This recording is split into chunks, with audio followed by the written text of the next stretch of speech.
Okay, so I've done the recording once. I did it with the phone being in portrait instead of landscape, so it turned out crap when you tried to watch it in full screen, which I would hate for anybody to have to go through because I've had to go through videos like that.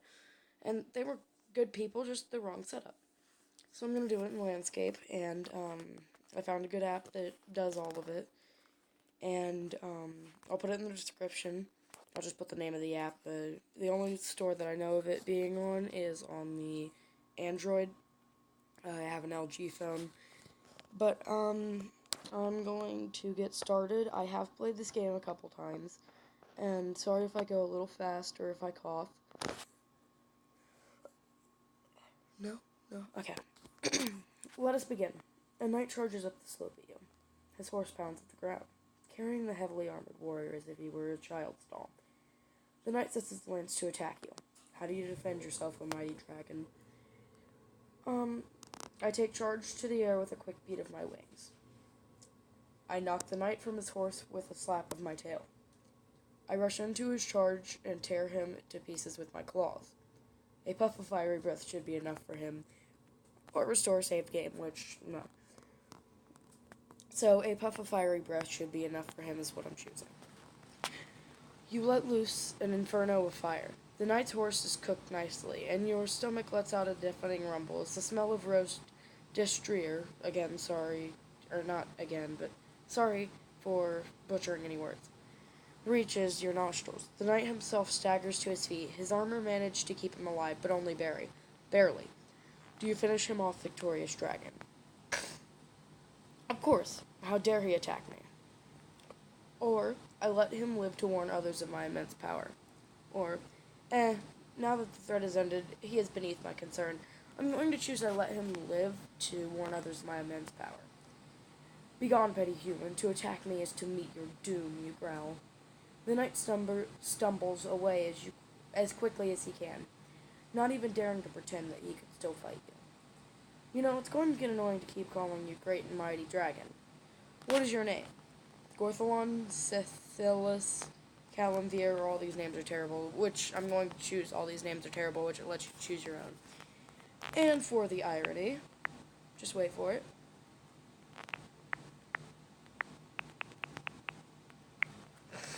Yeah, my phone knows me.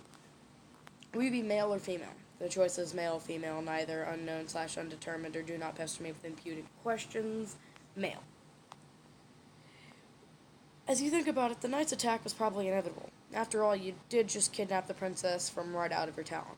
Although, isn't it a little sexist to always kidnap princesses? Maybe, but tradition demands that dragons kidnap princesses, even if that is sexist. You dare question my actions? You know, I never thought about that before. In fact, I think I kidnapped a prince just to avoid being sexist. I'll have you know that I make a careful point of alternating between princes and princesses, but it happened to be time for a princess. I'm going to you dare question my actions. Oh no, of course not. I just wanted to. I mean, what I'm trying to say. Let's just move on. Anyway, as you ripped the roof off of her tower, the light glistened off your. Would you like to specify the color of your hide? I wasn't sure which color to put in that description.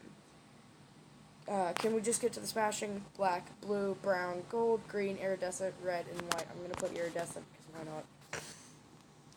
Wonderful choice. So the light glistened off your iridescent hide as you snatched the princess out of her tower. While we're on the subject, let's settle a few other details. How many limbs will you have, not counting your wings or tail? I'm not being a spider, so no 8. I'm not being an insect, so no 6. 5, would I just have a useless belly one? Like, would it just be on my belly? Like, no use at all? I'm gonna choose 4, because that's normal. Is the top of your head rigid or smooth? I'm going to choose smooth. Yeah, I see. And your wings? Feathery, leathery, or scaly? Um, I'm kind of feathery. As you kidnapped the princess, you beat your feathery, iridescent wings and flew off into the night, as she clutched tightly to your smooth scalp to avoid plummeting to her doom. What are you planning on doing with the princess anyway? It's all about companionship and good conversation. I'll keep her around for a little while to lure in more knights. but then she's dinner. It's a little known fact that princesses taste better than most humans. It's all about ransom payments. Those are a quick and easy way to build a hoard. That's why I'm going to choose the ransom payments. Indeed, within a month of large chest of gold comes to pay for the princess' release. What do you do then? Honor demands that I carry out my end of the bargain. Once I have the payment, I have no reason to delay my dinner. Yes, I'm going to be that person. So I ate her. This would be a good time to talk a little bit more about your personality. All dragons can be described in terms of a handful of characteristics, each in opposed to pairs: brutality and finesse, cunning and honor, disdain and vigilance. Or are you more notable for your brutality or your finesse? Brutality, strength and cruelty, finesse, precision, and aerial maneuverability. I'm choosing brutality. Do you have more cunning or honor? Cunning, intelligence and trickery, honor, honesty and trustworthiness, cunning.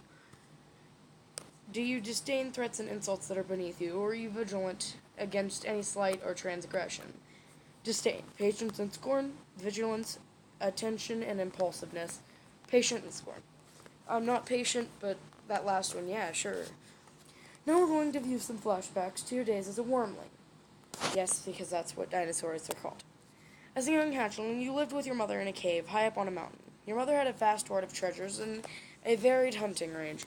Some of your siblings chose to spend much of their time reading the rare codices and scrolls your mother had collected. Other siblings spent their time hunting dangerous game and brawling with each other. Which pursuit did you prefer? Hunting. You developed your muscles as you gloried in combat and the kill at the end of the hunt. Your brawls with your siblings also taught you the basics of honor. Brutality and honor increase. As you reached maturity, you began to threaten your mother's dominance over her territory. Before you could possibly have bested her in a direct confrontation, she threw you out of her lair and drove you from the lands in which you grew up, leaving you to fend for yourself, without any resources beyond your claws, wings, and teeth. Did you seek revenge on her by turning some of the humans in her lands against her? Did you consider petty revenge beneath you? I'm going to put revenges beneath my dignity. Disdain for petty matters is essential for a dragon, as it avoids the pointless feuds that weaken you and allow your enemies to achieve great goals. Manipulating the peasants is not the most honorable of activities for a mighty dragon such as yourself. Your wise choice increases disdain and honor. After several days of flight, you came across a tiny halfling traveling through the desert. Even from afar, your keen eyes detected the glint of gold and the sparkle of magic. This halfling has some sort of magic golden shield strapped to his tiny back. You knew immediately that this treasure must be yours. The halfling was far from civilization, would almost surely die soon of thirst and starvation. For the moment, he seemed to be protected by the power of the shield. Did you kill him on the spot, ignoring his magic protections, or did you hover nearby and wait for the halfling to die, knowing that you might lose the treasure? I'm going to wait for him to die. There's no reason you have to do all the dirty work yourself. A few hours later, the halfling stumbled, crawled for a little while, and finally stopped. You easily plucked the treasure off of his body, saving yourself quite a bit of work. Disdain and finesse increase. One of your older clutchmates, which is like a brother and elder you already know is older, was an overbearing brute named Axelmaeus. Axelmaeus loved to torment the others, always seeking to seize what did not belong to him. Oh, great and mighty dragon, this is why I name myself this. This is just amazing. He said with a menacing grin, "Give me that golden shield, or I'll beat you within an inch of your life." I gave him the shield to avoid a fight. I dueled him for the shield, or I evaded him and hid the shield. Now all of these he ends up beating you with the shield and then crushing it with his jaws, so I guess I'll duel him. Brutality and honor increased. You fought your hardest, but Axelmaeus was a bit stronger than you. He pinned you to the ground and pried the shield out of your claws. Then he crushed the shield in his jaws, wasting the magical energies imbued within it, and spat it out at your feet. He laughed with a great roar as he flew away. Here are my stats. I have 6,500 gold. My brutality and disdain are quite high. My honor is higher than my cunning by 2%, and infamy is decent. This is going to conclude this chapter. I'm going to end it right now. Goodbye.